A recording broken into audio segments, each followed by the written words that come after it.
एक आदमी धीरे धीरे अपने सिर के ऊपर का फ्लोरबोर्ड उठाता है और फिर एक एक्सटेंडेबल शीशा निकालता है। उस शीशे की मदद से वह पीछे का नजारा ब्लॉक कर देता है। वह यह सब इसलिए कर रहा है ताकि लिसा कमरे से बाहर निकल सके। बाहर बैठे उसके साथी घबराए हुए हैं क्योंकि अगर लुटेरों को कैमरे पर जरा भी शक हो गया तो वे तुरंत बम ब्लास्ट कर देंगे।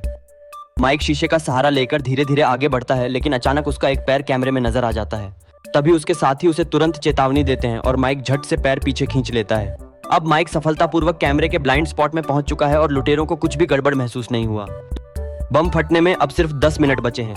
माइक तुरंत अपने तैयार किए हुए प्रॉप्स निकालता है। वह चाहता है कि दीवार के दूसरी तरफ बिल्कुल वैसा ही नकली सीन सेटअप कर दे ताकि लुटेरों को शक न हो। सभी नकली पेंटिंग्स को उल्टा मिरर रिवर्स्ड लगाया जाता है। फिर माइक एक प्लास्टिक का पुतला स्टूल पर बैठाता है और लिसा को भी वैसा ही पोज देने को कहता है। अब कमरे में दोनों ओर एक जैसे सीन नजर आ रहे हैं। अगला स्टेप था कैमरे की फिट बदलना ताकि लगे कि लिसा अब भी उसी कुर्सी पर बैठी है। तभी माइक अचानक एक रिफ्लेक्टिव शीशा लाता है और उसे कैमरे के सामने 45 डिग्री पर सेट कर देता है। लुटेरों की स्क्रीन एक पल को झिलमिलाती है और फिर कैमरे का एंगल बदलकर दूसरी दीवार दिखाने लगता है। लुटेरों को कुछ भी गड़बड़ नहीं लगता। अब माइक और लिसा पूरी तरह से कैमरे की नजरों से बाहर हैं।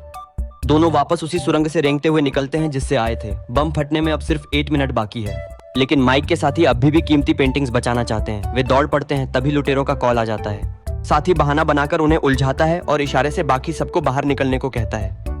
लुटेरों को शक हो जाता है और वे तुरंत बम डिटोनेट कर देते हैं।